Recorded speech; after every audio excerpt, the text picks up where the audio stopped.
Assistance work should make up most of your volume if you're strength training, most of your entire programming, actually, if you're in a strength phase, at least in most cases. Depending on your program, you might do 4 to 5 different exercises after your main movement for the day, whereas you're doing 1 or 2 main movers. So this is where the lion's share of your volume comes from. I'm going to talk about some common mistakes that I see every day from clients that aren't quite hitting the numbers they want to, back injured clients, clients that are burnt out.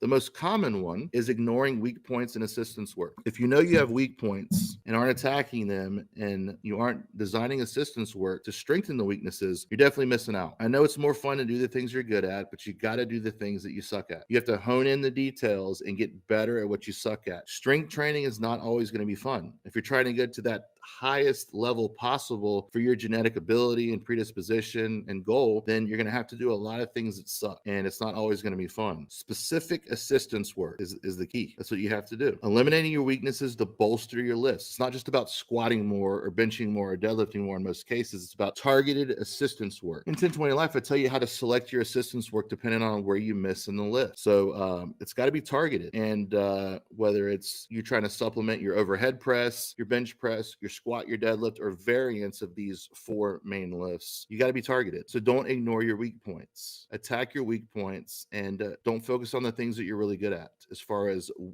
assistance work and building your lifts. Core is a big one that people just don't do for whatever reason. These different apps and these different programs, these different books completely ignore the core, or even worse, they try to get you to train the core like a bodybuilder. I'll elaborate on that more in a little bit. Being too fancy with assistance work is another common pitfall. Stay with the basics. Yes, I get, put some bells and whistles, bands and chains, but go up the chain, no pun intended, of complicated exercises as needed. If the simple ones are working, then stick with what's working. Don't make things more complex than they need to be. If you're still progressing without bands and chains and weight releasers and all this stuff, then wait and add those a little bit later as you start to stagnate a bit. I give you different ebbs and flow in 1020 Life on how to stagger your programming, when to ramp it up, when to deload every 3 to 4 weeks, how to approach your off season, how to approach your pre-contest, how to dial in your lifts and their form, how to program them, how to program the assistance work and the weak point index. I cover all that different stuff for you in 1020 Life.